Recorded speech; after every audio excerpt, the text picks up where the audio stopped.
Buenos días a todos. Bueno, hoy parece que vamos a hacer menos de lo habitual. Supongo que los feriados de la Semana Santa habrán disminuido la gente. Tengo entendido que algunas de las comisiones están ya próximos a tener parciales. Así que bueno, empecemos por las dudas, consultas o preguntas que ustedes tengan, que les puedan servir para facilitarles la tarea de estudio para el parcial.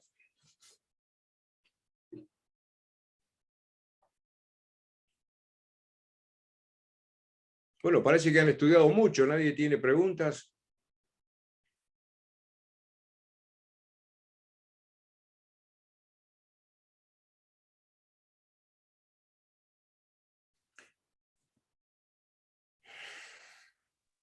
Doctor, consulta. Sí.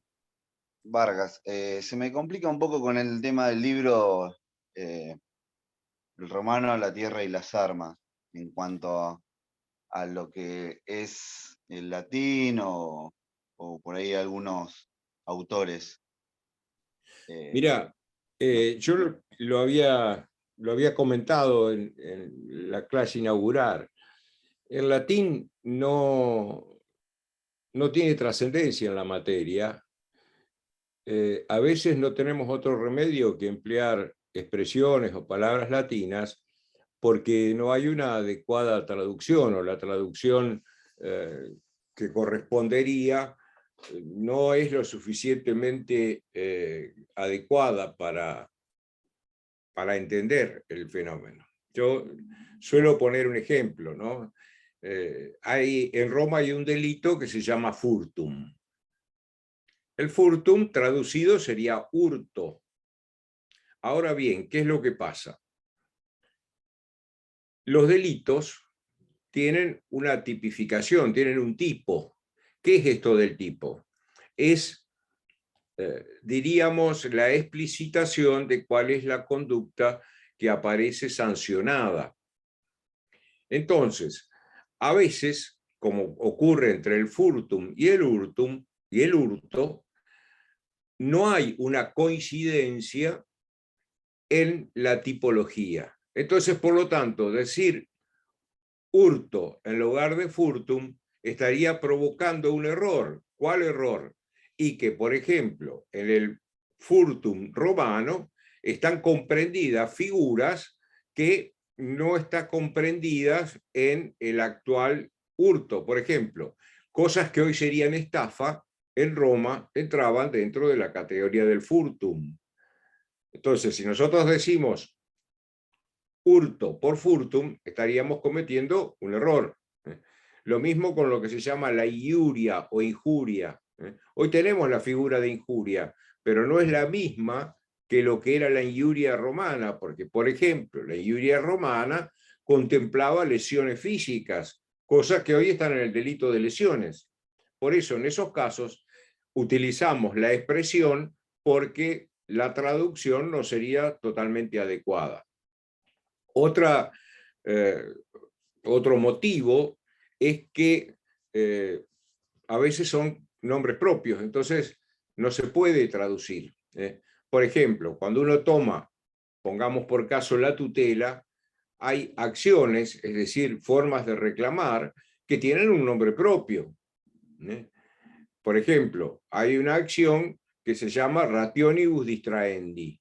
No podemos traducirlo a eso porque sería como traducir el nombre de alguien, ¿no? Entonces, no se puede, pero eso no significa que se les vaya a exigir a ustedes el esfuerzo de memoria y de conocimiento de tener que usar la expresión latina.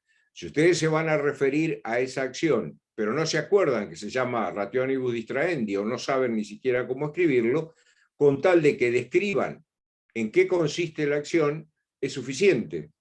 Había una acción que estaba destinada a tal cosa.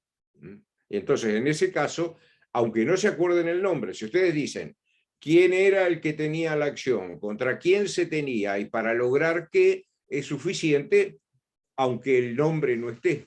Lo que pasa es que para poderlas explicar no hay otra forma de explicarlas que dando el nombre, pero el nombre es el nombre latino, no tiene otro. Y a veces también utilizar la expresión latina simplifica.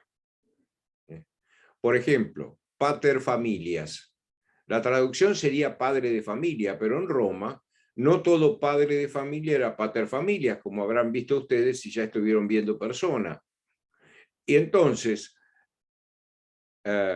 si nosotros usamos la traducción, tendríamos que decir el padre de familia que era cabeza de familia y tenía la potestad sobre los miembros. En lugar de eso decimos pater familias o simplemente el pater para determinar que estamos hablando de aquel que en la familia tenía los tres estatus. El status libertatis o estado de libertad, el status civitatis o estado de ciudadanía, el status familia, que era la que distinguía entre aquellos que tenían la potestad y aquellos que estaban sometidos a la potestad. Los sui iuris, que tenían su derecho, y los alieni iuris. Pero vuelvo a repetir, no es necesario que ustedes manejen latín para poder llevar a término el estudio. Fíjense, por ejemplo, en el librito que hicimos con Moger, ese al que vos te referías, si hay alguna expresión latina, está siempre la aclaración o la traducción o la explicación de lo que significa la expresión. Entonces, aunque ustedes no se acuerden, vuelvo a repetir, de la expresión, si pueden explicar la institución o la expresión, eso cualquier dificultad. Eso en cuanto a los latines. Profesor, consulta, ahí cuando usted menciona institución, la institución sería a lo que hoy llamamos un delito en sí. Ya, para simplificar, cuando hablamos de instituciones, es todo lo que encontrás a partir de la bolilla 5, ¿sí? En el programa. Cuando hablas de la persona, cuando hablas de la familia, cuando hablas del matrimonio, cuando hablas de los contratos, cuando hablas de los delitos, esas son las instituciones. Que coincide con el nombre que les da Gallo en las institutas. Institutas significa las instituciones, para que quede más claro. No me entretengo en explicar lo que es institución porque no tiene sentido. Con que ustedes tengan la idea de qué se trata, creo que es suficiente para entender lo que tengan. Bárbaro, bárbaro, porque el furtum sería una institución también. ¿Cómo? El furtum sería una institución también. Es un delito y los delitos forman parte de eso que se llama la parte institucional, la parte de las instituciones. Buenísimo. Le hago una consulta con respecto, por ahí no tengo todavía bien en claro, o sea, lo he podido entender, pero no me queda bien en claro la diferencia entre el ius y el fas. Bueno, eso vamos a hablar ahora. Eso vamos a hablar ahora. Cuando terminemos de las preguntas, ¿te acordás que en la clase anterior hicimos referencia a que nos íbamos a referir a esa cuestión entre el ius y el fas?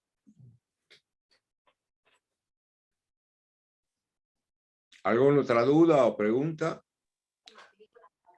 Puede ser de estos temas o de cualquiera de los temas que ustedes hayan visto desarrollado. No, era de eso, de ahí, profesor. Porque la duda que yo tengo es que hasta la confección de la ley de las 12 tablas, o sea, se utilizaba el ius y el fas. Ahora lo explicamos. Ahora lo explicamos.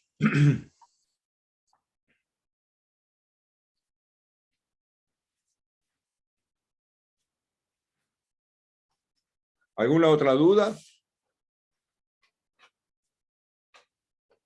Yo quería saber en cuanto al Bajo Imperio, porque recién la semana pasada salimos de ese tema. Quería saber el tema de las clases sociales, ¿cuáles serían? Bueno, a ver.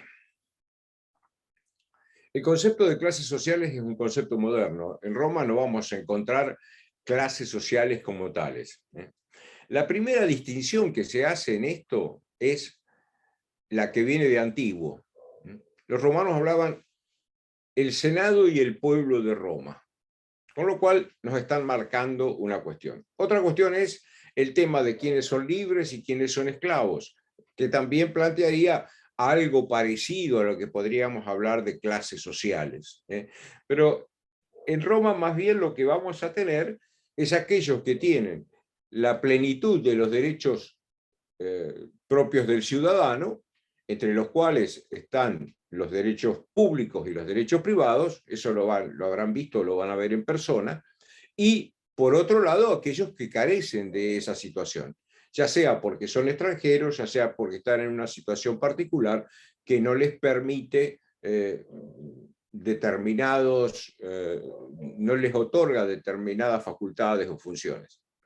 Por ejemplo, ustedes van a ver que no todos podían acceder al Senado, porque hay una cuestión que a veces es la que viene a confundir esto, y es un tema que es el tema de los patricios y plebeyos.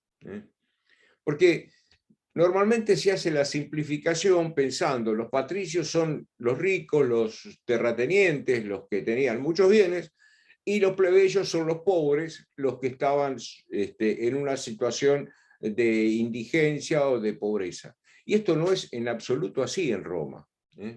Había patricios que estaban pasando una situación económica lamentable y había plebeyos que eran muy ricos.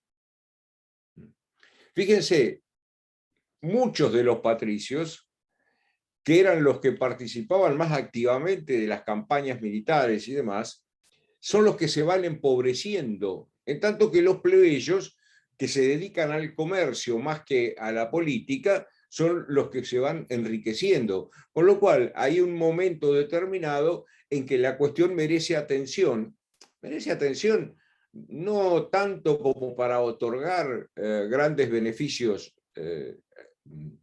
desde el punto de vista económico o político, sino porque es una fuente de ingresos. Y entonces eso trae estas situaciones. Porque, fíjense, cuando ustedes estudiaron, allá en la época de la monarquía, las modificaciones que hace Servio Tulio a la organización de los comicios, en los comicios es donde se reúne el pueblo, donde está, digamos, el pueblo activo, van a ver que este hombre lo que hace es crea unas clases, pero estas clases obedecen a otro criterio. Yo diría que es casi un criterio impositivo el que tiene en cuanto a las cargas propias del ciudadano. Y entonces establece clases.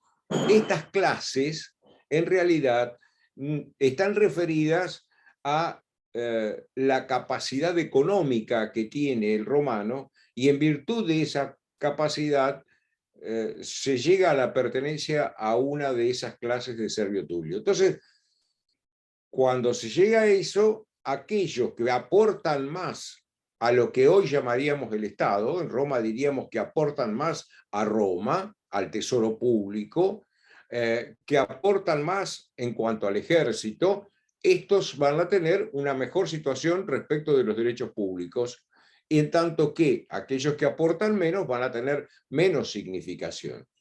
¿Eso en qué se va a traducir? En la mayor cantidad o menor cantidad, por un lado, de votos, entre comillas, por decirlo de alguna manera, que van a tener en los comicios, y por otro lado, la obligación o la carga que van a tener impositiva para el cumplimiento de la milicia, etcétera, etcétera. Esto se va a ir trasladando cuando llegamos a la época que vos hablás. Si bien ya no está la organización de los comicios de esta manera, lo que nos vamos a encontrar ahí es que subsiste todavía esa cuestión de ubicar según el que hace un mayor aporte en una mejor situación. Pero ya en el Bajo Imperio ya estamos en una situación particular, porque En este periodo del dominado, esto se parece mucho más a una monarquía de la manera que nosotros la entendemos o que la hemos conocido. En cambio, cuando estaba la monarquía romana, ya en la primera época, era otra cosa totalmente distinta, porque el rex no era un monarca que estuviera con las características de las monarquías, digamos, del siglo XVIII, del siglo XIX, sino que tiene otra característica. En cambio, en el dominado se va pareciendo más a esto, porque en el dominado sí empieza a distinguirse entre aquello que hoy llamaríamos que es del Estado y aquello que era de dominio particular del emperador. ¿Por qué? Entre otras cosas porque aparece la idea del fisco, es decir, la idea de una entidad que se dedica a percibir los impuestos y ya se distingue el fisco del patrimonio del emperador, cosa que durante el Principado prácticamente es lo mismo. Prácticamente es lo mismo. El emperador, que es como una especie de gran pater familias, es el que maneja los fondos públicos. Lo maneja a través de ciertos funcionarios, ciertos magistrados. Bueno, no nos vamos a entretener en eso porque entonces se nos iría toda la clase en esa explicación. ¿Está más o menos clarificado el tema? Sí, sí. Y en cuanto, bueno, en el dominado eran el emperador y los demás eran súbditos. Así era, ¿no? Sí, sí, sí. Si bien siempre la figura del emperador no tiene la misma característica exactamente que lo que fue después lo que llamamos los emperadores de, por ejemplo, el emperador alemán o el emperador español o lo que sea. Cuando aparecen este tipo de imperios, el imperio austrohúngaro, el imperio inglés, etc., ya las características son de otra manera, diferente a lo que era en la época de los romanos. Pero bueno, eso ya merecería una clase completa para poderlo explicar bien.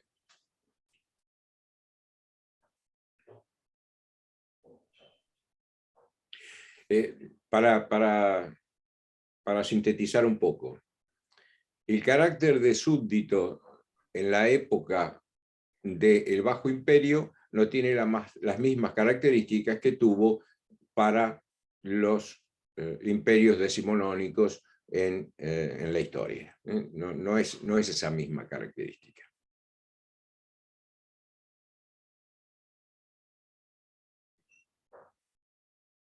¿Alguna pregunta más?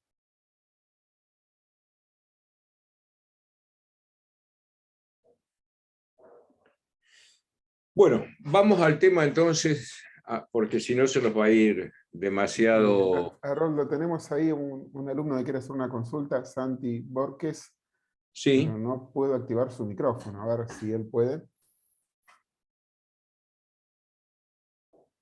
Tiene la Adelante, mano Santi. levantada.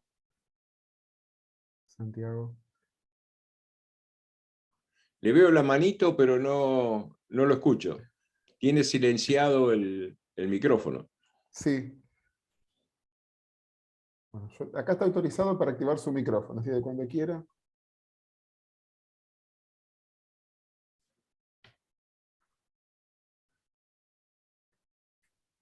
No, no hay caso. Si no, por ahí que pregunte por escrito y yo después te leo la... Bárbaro, bárbaro. Bueno, miren,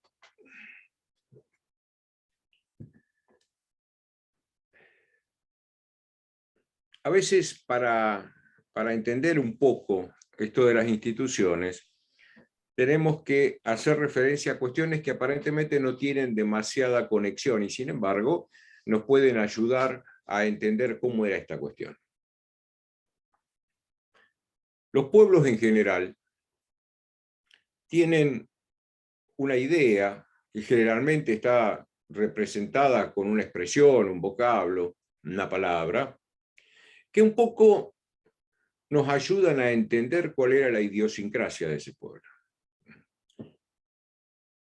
Así, por ejemplo, ocurre con los hindúes de la India y del pensamiento hindú tradicional. Los libros sagrados más antiguos de la India eran los Vedas. Y en los Vedas nos encontramos con una divinidad, la diosa Maya, representada por una araña, que tejía su tela, y esa tela representa la realidad, ¿no? Nos va creando esa idea. Ahora, ¿qué pasa con la tela de araña? Uno la mira y la ve que tiene cierto grado de perfección, hasta diríamos de belleza, pero si uno la toca, lo único que le queda es una sensación húmeda y pegajosa. Porque en realidad lo que quieren significar con esto es que la realidad para ellos no es otra cosa que una ilusión. Una ilusión. Todo lo que hace a la realidad no es otra cosa que una ilusión. Y entonces, la vida,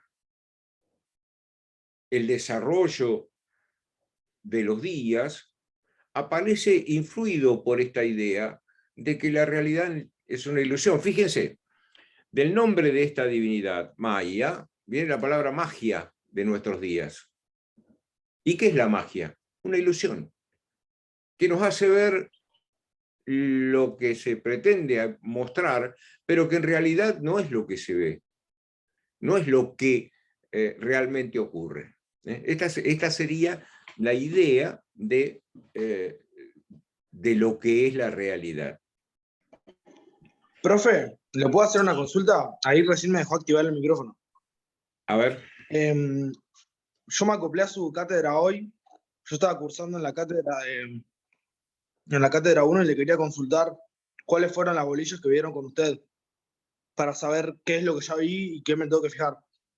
Las bolillas a cargo mío son la bolilla 1, la bolilla 8, la 19 y la 20. Estamos todavía desarrollando la bolilla 1. Estos son los temas ¿no arrancaron con las otras?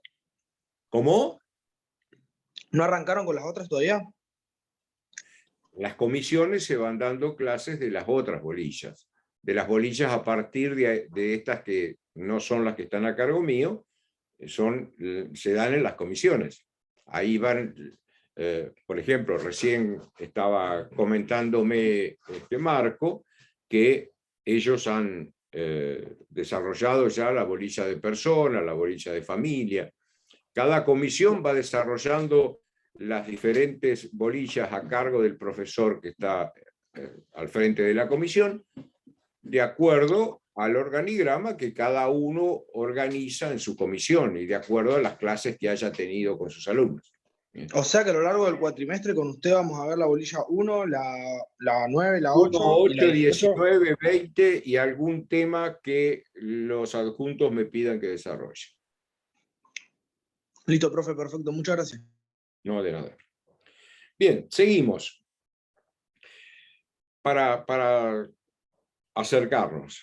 En la época ya más cercana a nuestra forma de entender el mundo y las cosas, nos encontramos con los griegos, y en los griegos la expresión es cosmos. ¿Cuál es la idea de cosmos? Que la realidad es un todo bella y armoniosamente organizado. Esa era la palabra para entender cosmos. Entonces, de esta idea de cosmos se deducen varias cosas. Por ejemplo, las cosas que son conforme al cosmos tienen armonía, porque están organizadas. Con la misma raíz lingüística se designa la música y la ley, por ejemplo.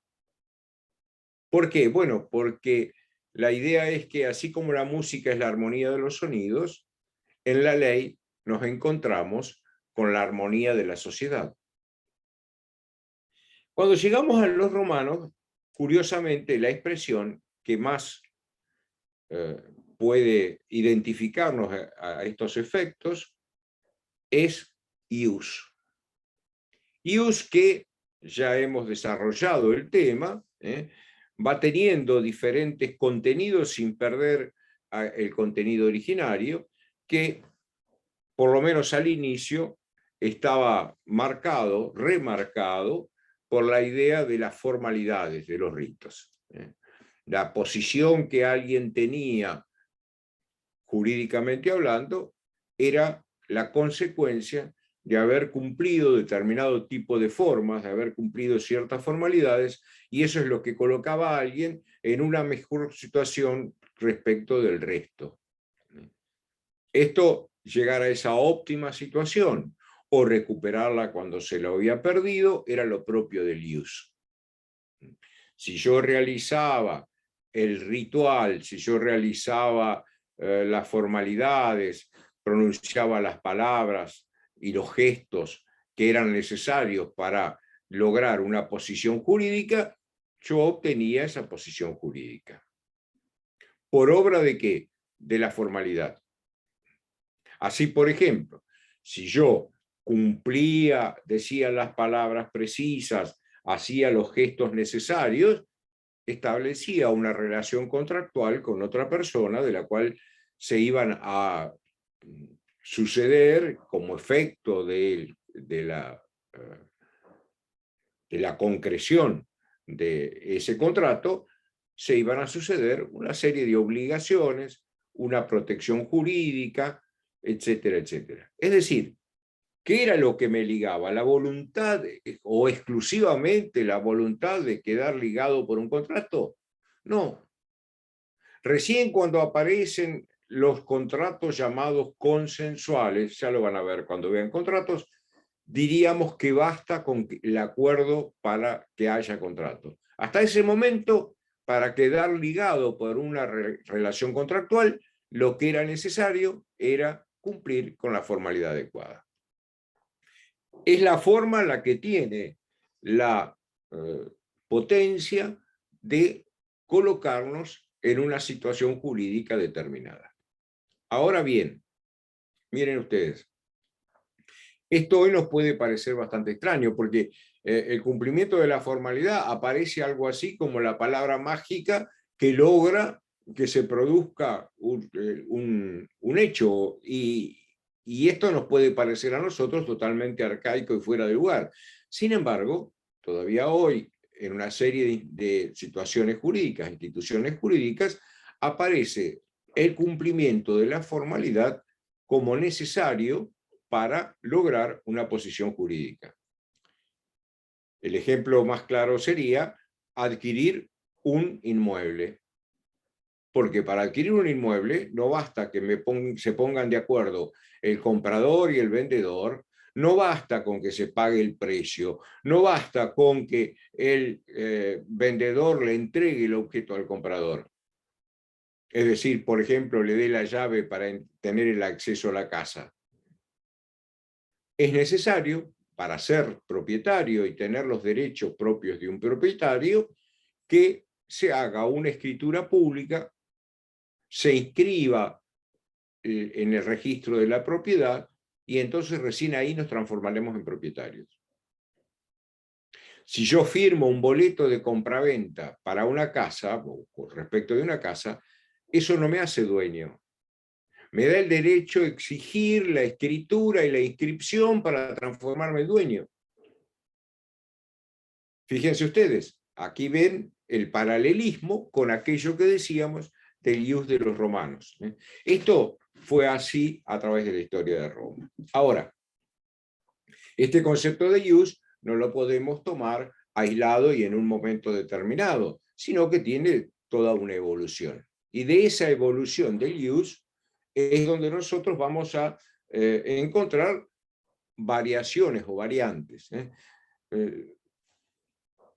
Saltando un poco las cosas, ustedes ya tienen la posibilidad de acceder a las clases que hemos venido dando durante la época de pandemia, entonces yo no quiero repetirme para no sumarles cuestiones a ustedes, pero diríamos que se llega a lo que es una definición que da un jurista de la época clásica, Celso hijo o Celso el joven.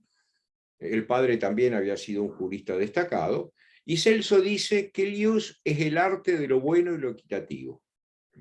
Esto ya en la clase pasada lo explicamos en alguna medida, pero bueno, para que a ustedes les quede un poco más claro, estamos hablando de que la idea del use es de aquello que sirve para la armonía de la comunidad, de la sociedad, del pueblo de Roma, porque nos da una respuesta que está de acuerdo a la equidad y de acuerdo a lo que es bueno, a lo que corresponde.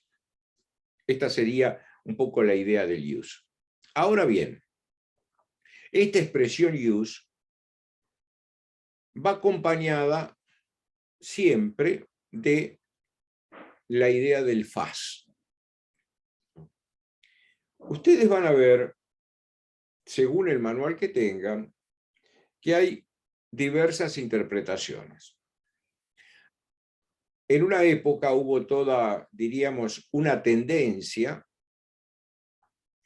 que, tratando de simplificar la cuestión, decía el ius es el derecho humano, el fas es el derecho divino. Esto no es exactamente así. No es exactamente así. ¿Por qué?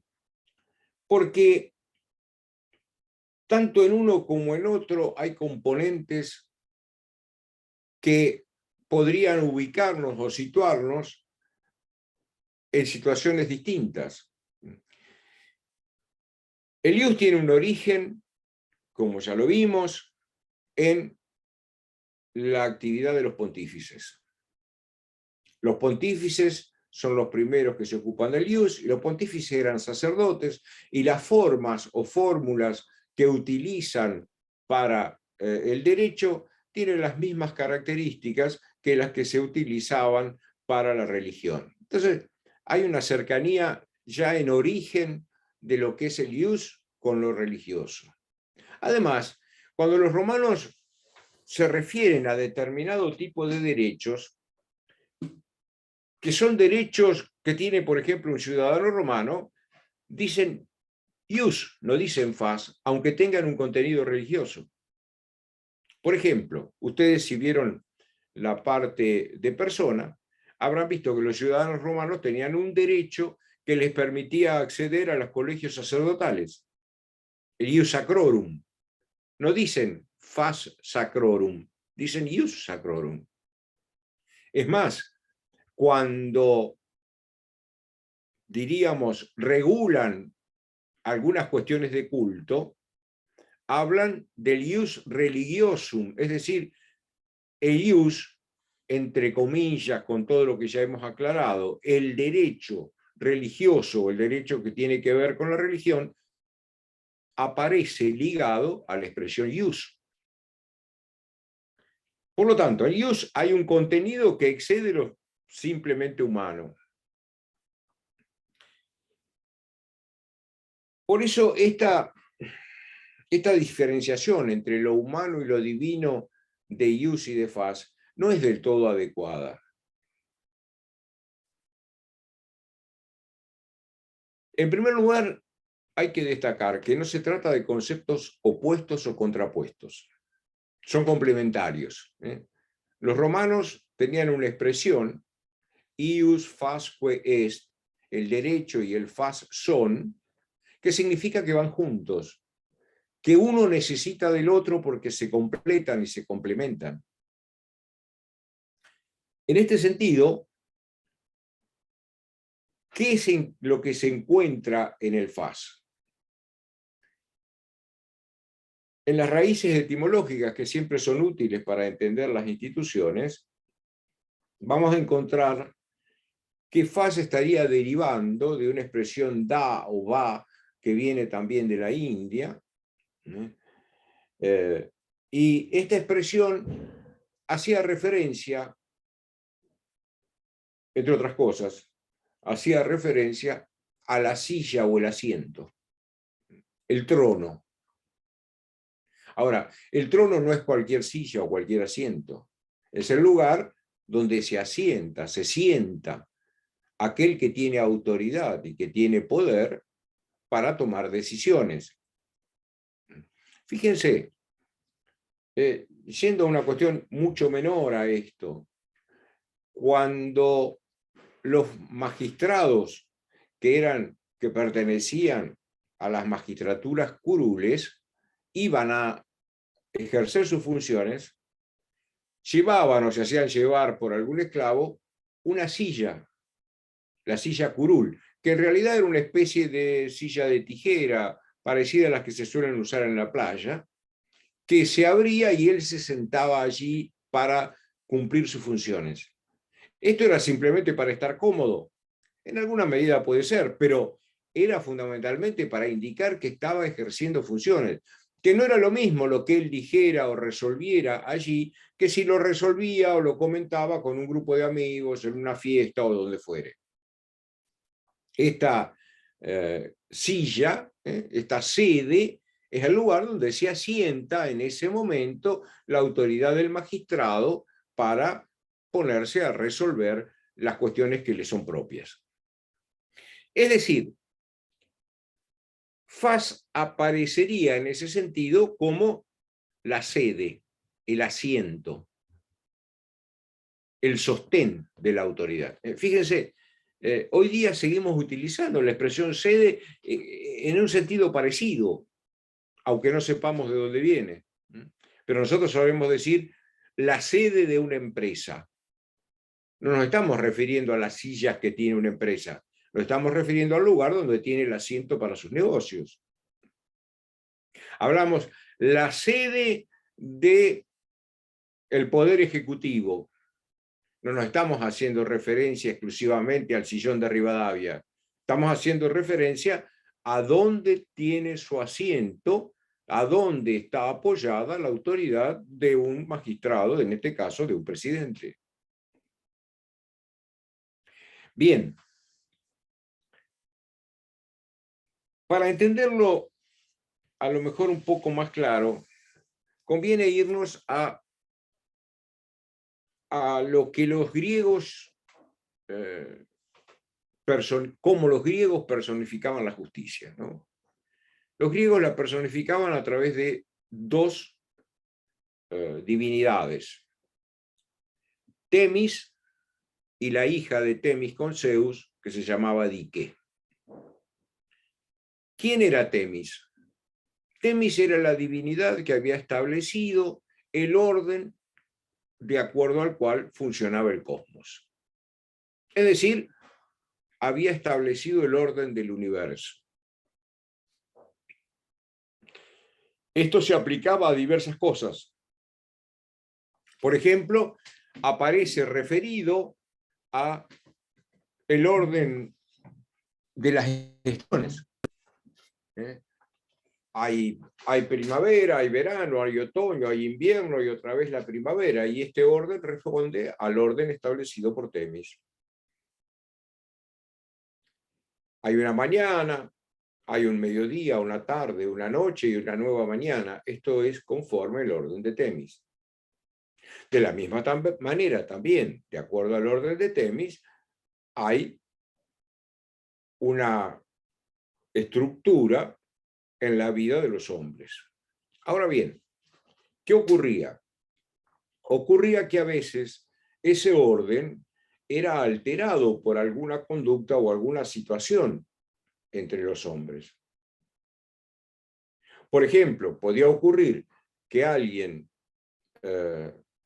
cometiera un acto en contra del orden establecido por Temis, y eso obligaba a que Dike, la hija de Temis, que estaba sentada a los pies de su padre Zeus y mirando el mundo de los humanos, le avisara a Zeus que se había alterado el orden establecido por su madre Temis. Y entonces Zeus enviaba unas divinidades que estaban representadas por unas perras sedientas de sangre, llamadas las furias o las erinias, que venían a restablecer el orden, pero solía ocurrir que al restablecer el orden terminaran pecando por exceso o por defecto, que excedieran lo que tenían que hacer para restablecer o que se quedaran cortos en el restablecimiento. Y eso obligaba a una nueva restauración, y así sucesivamente que es lo que ustedes van a encontrar si ven alguna obra de teatro griega, que lo que los griegos iban a ver era eso, ¿no? Al teatro, el drama griego. De los que más pueden conocer está la historia de quién era Edipo, lo que pasó con Edipo y sus descendientes, ¿no? Que hay una serie de situaciones en las cuales el orden se va alterando. ¿Por qué? Porque le anuncian al padre de Edipo que va a tener un hijo y que ese hijo lo va a matar y va a transformarse en el nuevo marido de su mujer Yocasta, que era la madre de Edipo.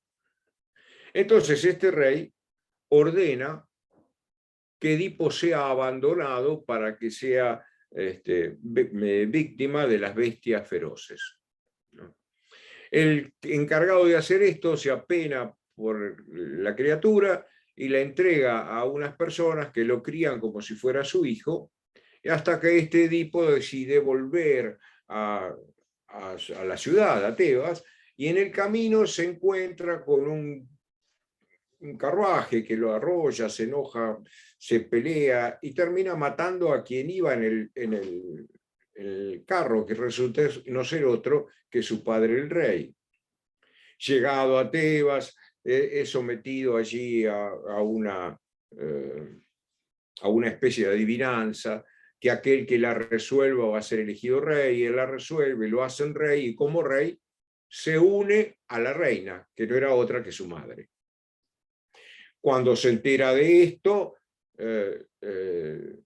Edipo se vacía los ojos con los aires de su madre, y entonces se suceden ahí una serie de cuestiones. Es decir, ven ustedes, de una primera alteración del orden que había hecho el rey al abandonar a la criatura, más a la que hace la criatura matando a su padre, más la que se comete al, digamos, recuperar el trono, pero casándose con la madre. Y de allí va una sucesión de hechos, uno detrás de otro, que van mostrando lo que son las hibris, es decir, estas alteraciones del orden que van mereciendo una restauración que no siempre logra quedarse en los límites de lo que corresponde como restauración, y a veces peca por exceso, a veces por defecto. ¿Por qué traigo esta historia? Porque en realidad lo que es propio de Temis es lo que es propio del FAS. El FAS sería lo que estructura el orden natural de las cosas, que estructura para que las cosas funcionen como deben funcionar. Esto sería el FAS. Y el IUS está destinado a proteger y restaurar ese orden que viene del FAS. Entonces, ¿con qué nos encontramos? Con que son complementarios, porque el FAS es el asiento, el apoyo, la base sobre la que se construye el IUS, pero a su vez el IUS es el que le da al FAS la garantía de que no se va a alterar el orden, de que las cosas van a funcionar como deben, es decir, de acuerdo al cosmos. ¿Está más o menos entendido lo que es IUS y FAS? Yo lo he hecho un poco rápidamente por cuestiones de tiempo, pero de cualquier manera está desarrollado más ampliamente en las clases que hemos ido dando en la época de pandemia y que están al alcance de ustedes. ¿Alguna duda, alguna pregunta?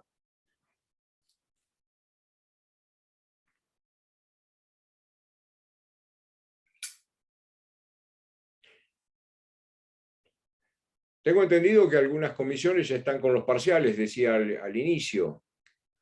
¿Alguna duda para los parciales?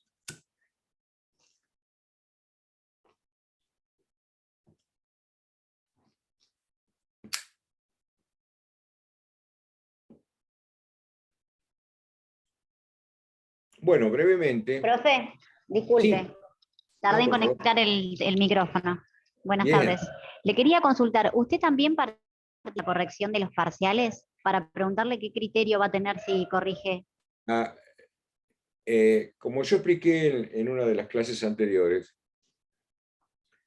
las evaluaciones se hacen en las comisiones, incluso de los temas que se desarrollan conmigo. Los docentes a cargo de la comisión, de acuerdo a la forma en que ellos hayan estructurado la manera de evaluar, van a ser los que van a tener a su cargo la corrección de las evaluaciones. Esto cada comisión tendrá que, para clarificar la cuestión, tendrá que hablar con quien esté a cargo de cada comisión, porque como cada comisión tiene la libertad para organizar la evaluación como le parezca más correcta, también ellos tienen que indicarles, de acuerdo a esa forma, cuál va a ser el criterio de evaluación en cada una de las parciales, trabajos prácticos o lo que dispongan para resolver la cuestión.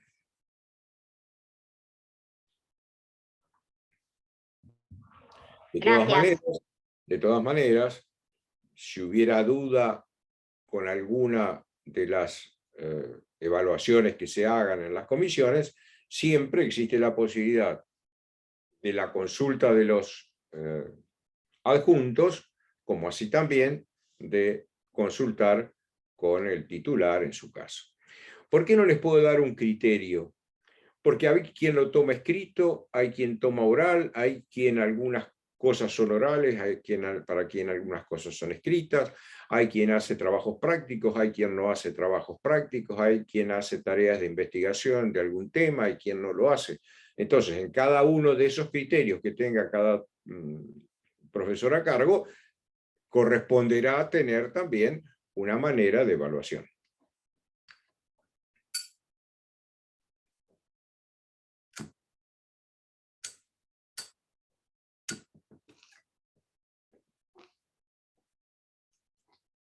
¿Alguna otra duda?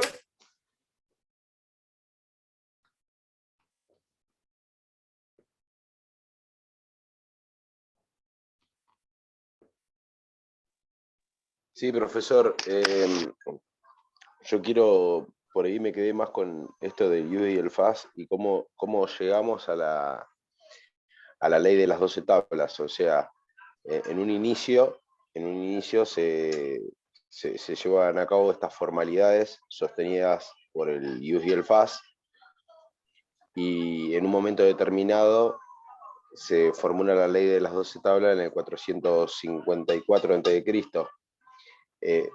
Pero, o sea, ¿el IUS y el FAS sigue estando o después de ahí se manejan bajo la legislación? El concepto de ius y fas sigue vigente para el derecho romano hasta nuestros días.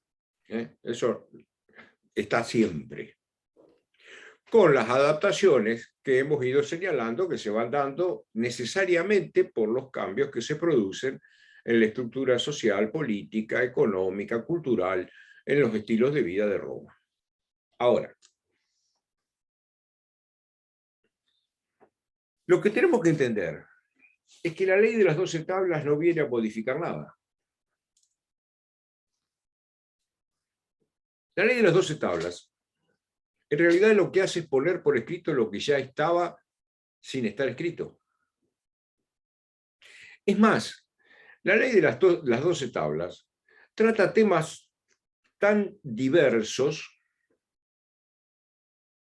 que prácticamente no es lo que podríamos llamar una ley en nuestros días. Habla de los encantamientos que producen la pérdida de las cosechas. ¿De qué pasa cuando una persona para robar salta un muro y cuál es la defensa que puede tener aquel que está dentro de la casa?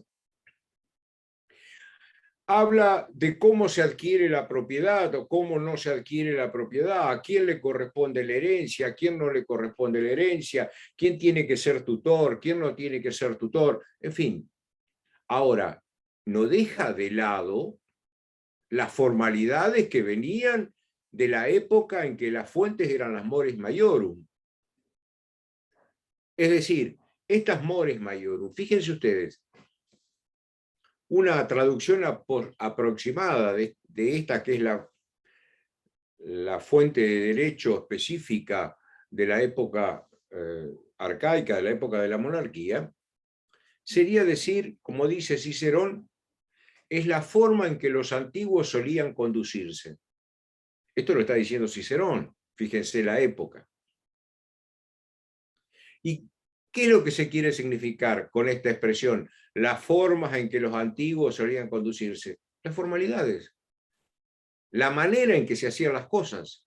El modo en que se debían hacer las cosas que produjeran los efectos jurídicos deseados.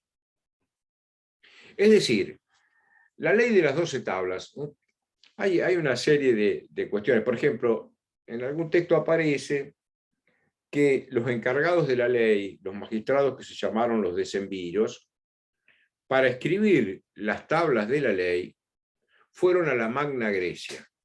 La Magna Grecia son las colonias griegas del sur de Italia, no es que se fueron a lo que hoy es Grecia. Fueron a ver, dicen, las leyes de Solón, pero puede ser. Pero eso no significa que la ley de las 12 tablas responda a criterios que no son los criterios específicamente romanos y característicamente romanos. La ley de las 12 tablas surgió, recuerden ustedes, como una exigencia o un planteo que hicieron los plebeyos cuando hicieron las secesiones al Monte Aventino, que los romanos fueron demorando, creando magistratura, etc.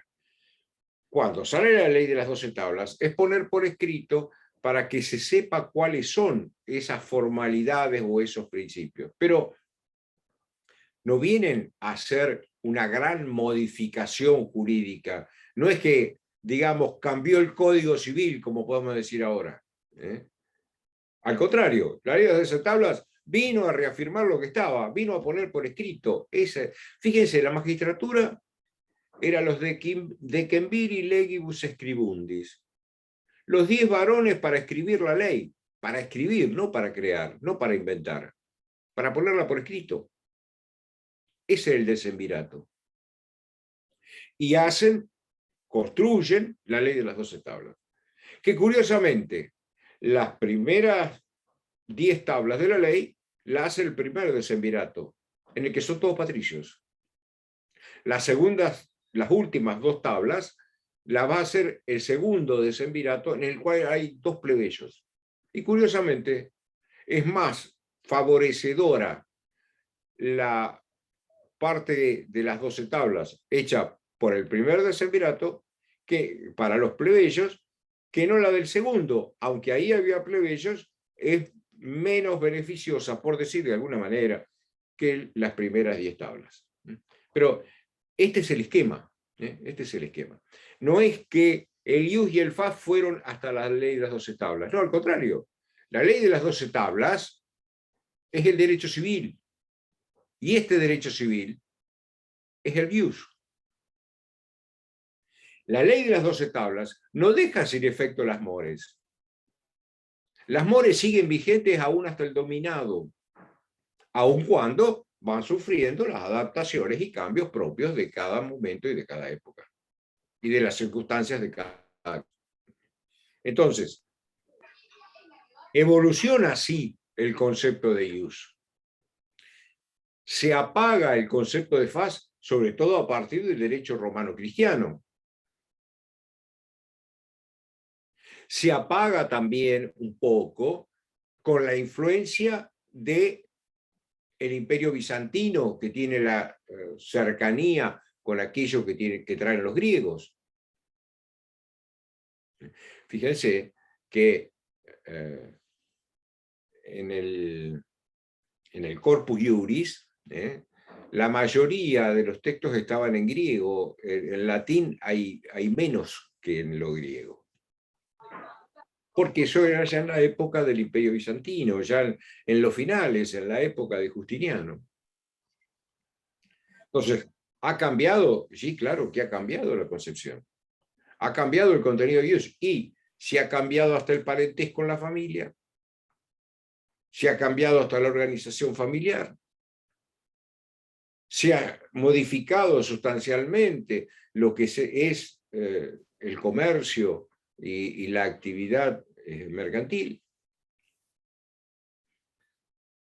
Esto, evidentemente, ¿qué provocó? Y un derecho originario hecho para una ciudad que era un poco más que una aldea, y un imperio que controla o domina casi todo el mundo conocido, evidentemente no puede ser el mismo derecho. No alcanza para resolver la misma problemática, porque la situación, los problemas, las cuestiones que se podían suscitar cuando era una pequeña ciudad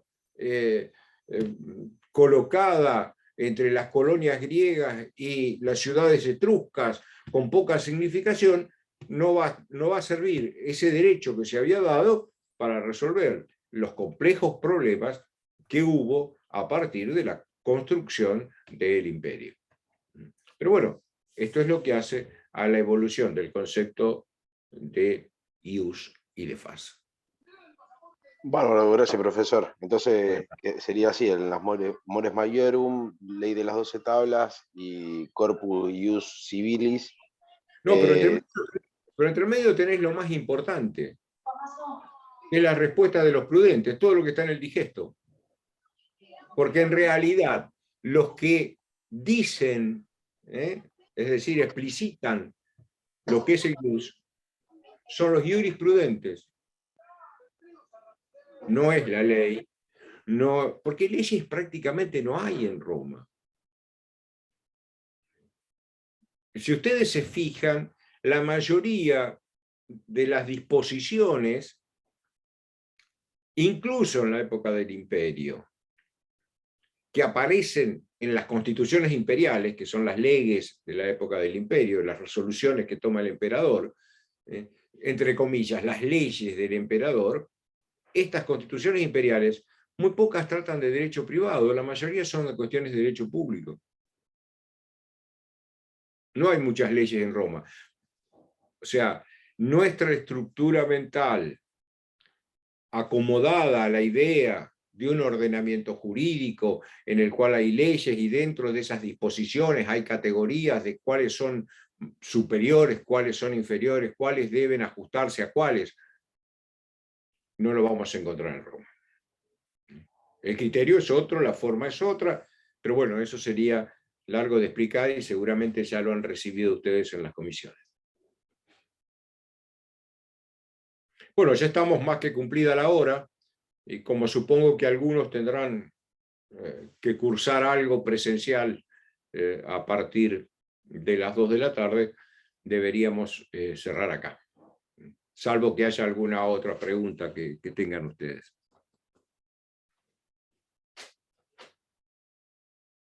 Bueno, nos vemos en 15 días. Felices Pascuas para todos y que lo pasen bien. Felices Pascuas, doctor. Gracias, profesor, igualmente. Pascuas, profesor. Gracias. Nos vemos en 15 días. Gracias, felicidades. Gracias, profe. Nos vemos.